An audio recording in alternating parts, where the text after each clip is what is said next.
The ancient Kushite Empire of Ethiopians.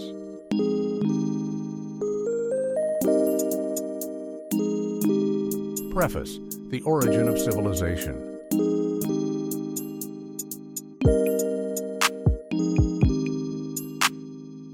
The minds of men today are stirred with eager questions about the origin of civilization and about the part the different races of mankind played in its development from primitive ages. The remains that archaeologists are uncovering in Egypt, Old Babylonia, and South America reveal that there were significant factors in the first development of the arts and sciences that history has failed to make clear. Scientists are busy today studying the types of those old civilizations and comparing them with those of the present. Our modern systems do not function for the masses to give them development and happiness, as did some of the ancient cultures. Books upon the early life of man are very hard to secure. Few have been written that are authentic, because it requires technical skill to assemble and condense such matter. Exhaustive research work is necessary to secure this kind of information, with only a line here and there in modern books to help the reader to reach definite conclusions. Only the trained mind holds the multitude of details and possesses the ability to impartially weigh and classify the facts that prove the influence of the races upon the civilization of today.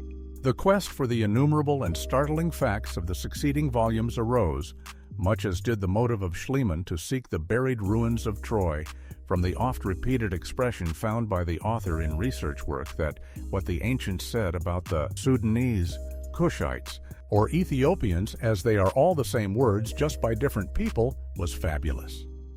Curiosity was aroused to go back over the story of the ancients to agree or draw new conclusions.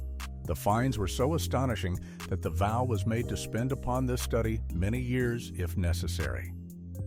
Like the quest of the Holy Grail, the aim became sacred. For the trail led backward into the heart of all that the world holds most precious and to the primal roots from which all cultures sprang. At first, the reading of an afternoon in the average public library would hardly reveal a line to the credit of the Ethiopian. Sometimes a 10-volume set of modern books might yield only a few paragraphs, but the vow and the richness of the finds, gleaming like diamonds, led the eager searcher on. The trail was followed into the dry, dusty books of the ancients, where the path widened and truth was revealed that will answer some of the baffling problems of civilization today. Here were missing links of the chain of culture vainly sought for elsewhere. Our story will deal with the ancient Kushite Empire of Ethiopians that covered 3 continents and held unbroken sway for 3,000 years. We will visit old Ethiopia, where, as Herodotus said, the gods delighted to have a banquet with the pious inhabitants. We will study the land and the ancient race. The old race will next win our attention that Petrie found in Egypt of distinct and unique culture, who were the people of the earlier and superior civilization of the first dynasties. Down through this prehistoric vista, we see Happy Araby with her brilliant primitive culture and her unrivaled literature of later days. On the screen flashes the rich and surpassing culture of old Chaldea, which belonged to the ancient Kushite Empire of Ethiopians. Next comes veiled and mysterious India, the scene of charming story and magic fable with her subtle mysticism and philosophy. Tarrying a while with the conquest and life of the ancient Merles and Persians, the trail runs far afield into the dominions of Western Europe, and the striking questions array themselves demanding to be answered. Who were the Celts? Who were the Teutons? And what was the origin of the so-called Aryan race? The author was as astounded as will be the reader as to what this study reveals. It leaves us wondering if there is any Aryan race. We learn in the study of the races of Western Europe to understand the hatreds of Europe that underlaid the World War. We learn that when the Celt and Teuton call the Ethiopians of the New World uncle and auntie, they are using titles that are scientifically true. Our story passes on to another remnant of the ancient Kushite Empire, that Bailing race, the Iberians, now represented by the Basques. Then to the Berbers of North Africa, another branch of the Kushite race. Some scientists have called them the descendants of the people of Atlantis. Next succeed the singular facts about the life of the mysterious Etruscans of Old Italy, who were the teachers of the Romans. Then we follow the life and tragedy of the fleeting Pelagians, who were the fountain out of which later Greek culture welled. They were the people of the legends of Greek mythology. It is almost impossible to find anything but scanty fragments in the world's literature about any of these people of prehistoric days, but our text has compiled these fragments, so many of them, as to form fascinating chapters. Today, all of these subjects remain unexplained mysteries in the average book. We dwell for a while on the marvels of the lost civilization of the Aegean and stop to study the Greece of Homer and the meaning of the Greek legends, all having direct relation to the ancient Kushite. Historic Greece in all her glory, but viewed from new angles, passes before us with the older and superior civilization of Asia Minor, which has been almost entirely overlooked in modern literature. Next, we come to the fact that the Phoenicians called themselves Ethiopians, and that the Hebrew writers gave them the same name. Then we reflect upon the strange relationship of the family of Kushite tongues to the so-called Indo-European group of languages. The trail leads us high up to where we get a breathless view of the astounding Ethiopian religion, which gives us the answer to many strange and incomprehensible traits in the Ethiopian of today. Next follows the chapter on the wonderful Ethiopians, who produced fadeless colors that have held their hues for thousands of years, who drilled through solid rock and were masters of many other lost arts, and who many scientists believe must have understood electricity, who made metal figures that could move and speak and may have invented flying machines. For the flying horse Pegasus and the ram of the Golden Fleece may not have been mere fairy tales. Next, out of the forgotten wastes of the Dark Continent, rise before us ancient African empires, representing other civilizations of the time of the Cretan Age. Then across the screen comes flashing the ancient Kushite trade routes, which, contrary to our notion, were the medium by which rich and varied products were interchanged. In the chapter on ancient Kushite commerce, we follow the ships of these early, daring, and skillful seamen, who before the dawn of history had blazed out the ocean trails that the Phoenicians later followed. We find irrefutable evidence of the presence of these daring conquerors in the primitive legends, religion, and institutions of America. Next, out of the dim haze of far antiquity, rise the indistinct lines of Atlantis of old, the race that gave civilization to the world, the race that tamed the animals and gave us domestication of plants. The gods of the ancient world were the kings and queens of mystic Atlantis. The chapter, The Gods of Old, makes plain that the deities of Greece and Rome were also the kings and queens of the ancient Kushite empire of the Ethiopians, which was either the successor of the most famous branch of the Atlantic race. It was about these princes and heroes that all the wonderful mythology of the ancients was woven. They were the deities that were worshipped in India, Chaldea, Egypt, and in Greece and Rome, which nations themselves must have been related to the race of Atlantis. That tradition said it had been overwhelmed by the sea. Atlantis could not have been mythical, for her rulers were the subjects of the art and literature of all the primitive nations until the fall of paganism long after the birth of Christ. Another division of Atlantis was transatlantic America. There, the mysterious mound builders represent the ancient Kushite race. We study the peculiar culture and genius of the fierce Aztec, who acknowledged that he received the germs of civilization from the earlier Kushite inhabitants. We pass southward and examine the higher development of the wonderful Mayas of North America, whose ruins are attracting special study today, and we find there transplanted the Kushite arts of the ancient world. Next flash the pictures of the marvelous culture and arts of the Incas, superior to those of Western Europe in 1492. From America, the story turns to the Bronze and Iron Ages. We seek the origin of the mysterious bronze implements of Western Europe found in the hands of seemingly barbarous people. We seek for the place and the race that could have given the world the art of welding iron. The trail reveals that the land of the Golden Fleece and the garden of the Golden Apples of Hesperides were but centers of the ancient race, that as Kushite Ethiopians had extended themselves over the world. These are subjects that have attracted the study of world scholarship. They represent not mere myths, but are all that vast ages have left to us of events of primitive race history. Kushite art and the heart of the African answer many questionings of our hearts about Ethiopians. The series closes with a comparison of ancient culture with modern forms. The intelligence of the Kushite, his original genius, is held up beside the decadence of true ideals in the art and literature of the present. The revolt of civilization and dawn of a new world voice the concern of the thoughtful over the present decay of culture. We are sending forth this information because so few men today understand the primitive forces that are the root of modern culture. So superficial and prejudiced has been most modern research that many important and accepted theories of universal history have no actual basis in fact. The average modern historical book contradicts what the ancients said about the nations that preceded them. We cannot solve the stupendous problems that the world faces until we can read aright the riddle of the evolution of the races.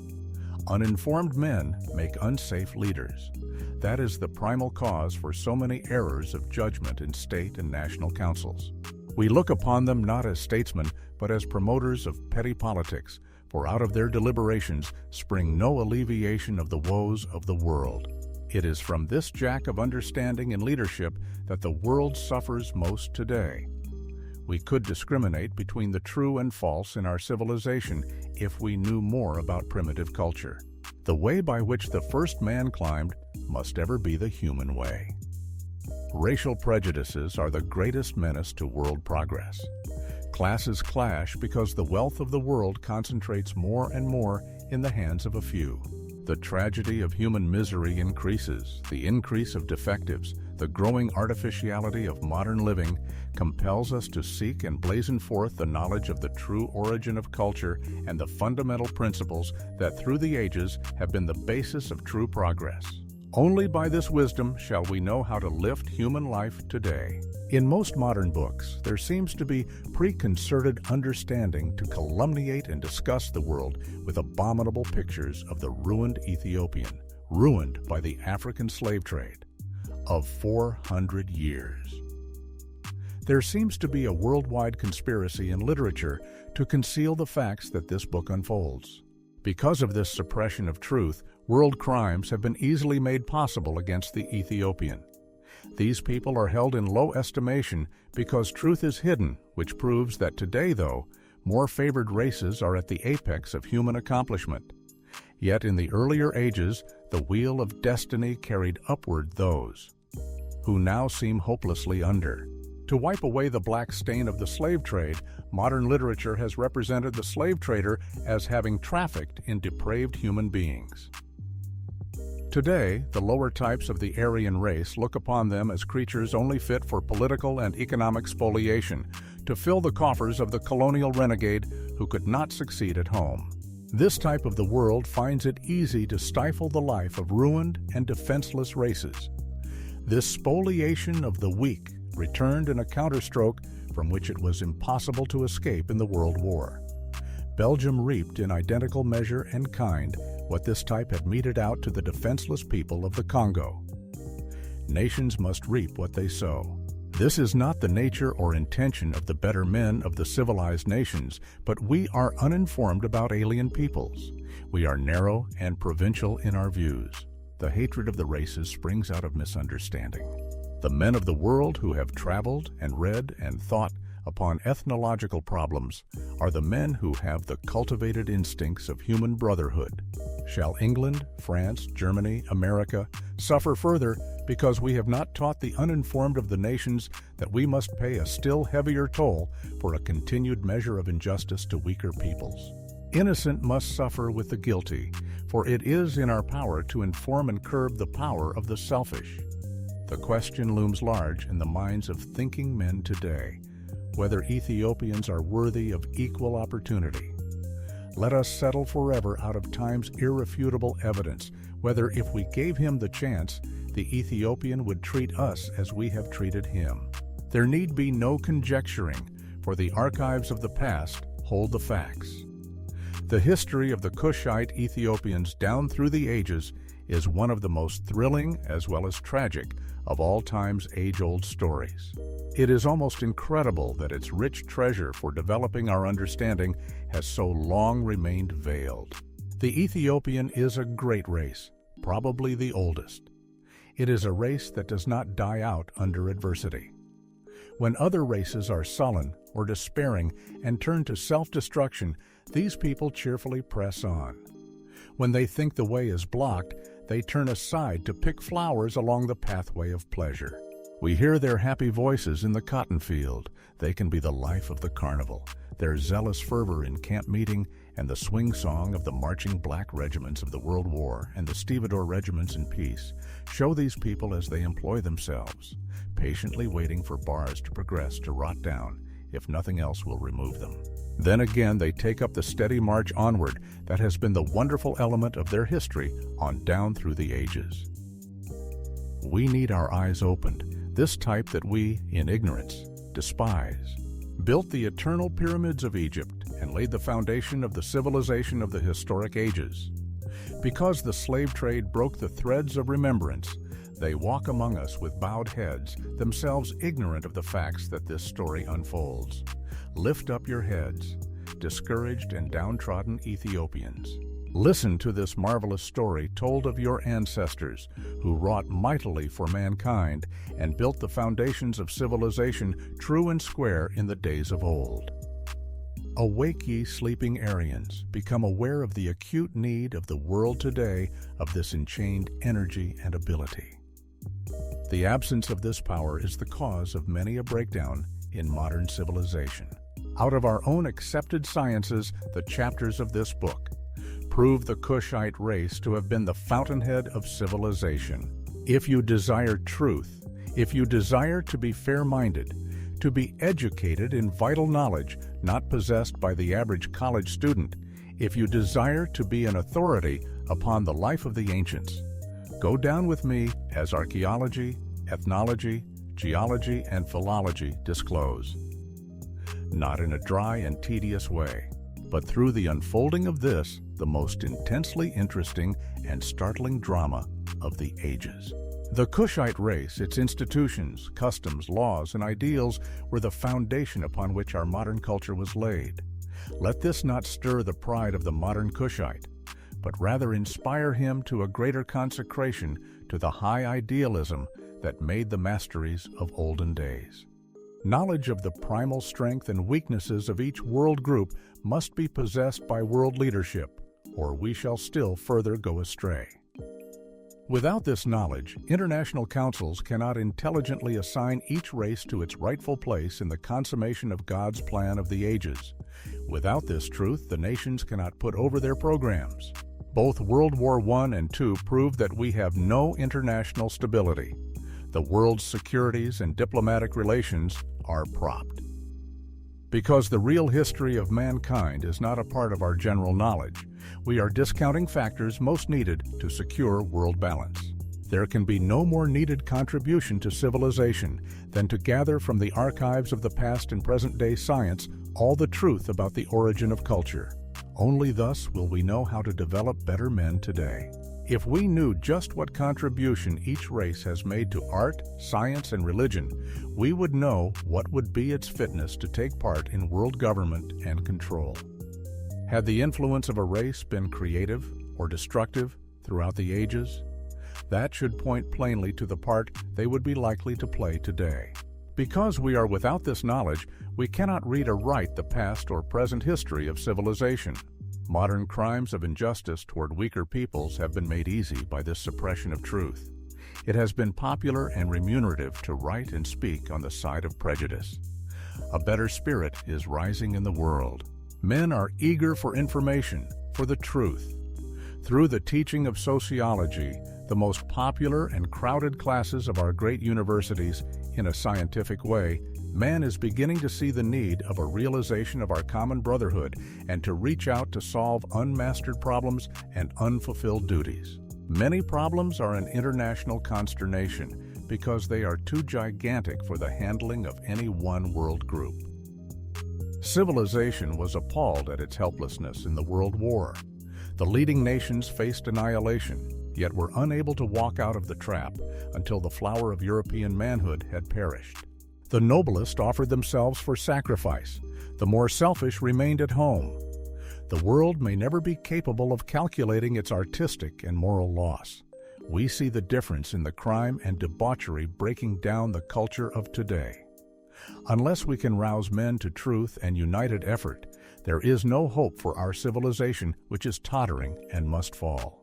In justice to that divine leading that piloted this search of a decade over trails that otherwise might not have been found in a lifetime, in tribute to the pluck and consecration to a purpose, to add to the light of truth that has gathered such an avalanche of testimony from authoritative sources, we speak of this work which has taken all those spare moments that are our right to spend in leisure, that a frail, unflagging spirit might make possible this marvelous story, as strange as any olden fairy tale, yet by the light of our accepted sciences true. We lift the veil lightly, lest the careless skim over these pages carelessly, little reeking what they have cost. Often, when limbs and weary brain cried out in protest, the searcher pressed on, seeing fully the power in this truth if patiently, carefully gathered, to lift the men of all races to a clearer comprehension of the contribution of each race to all that we prize in civilization, and to stir within us the determination to lift and bear aloft the torch lit in primitive ages by a race today despised and misunderstood. The average book has its dozen helpers and advisors. This work has been done in hermitage, the hermitage of a life submerged in service. Humbly, reverently, this truth is offered in love to all races. 10 years more may be devoted to its final setting, but the facts embedded in these pages are too important to be longer withheld. The author.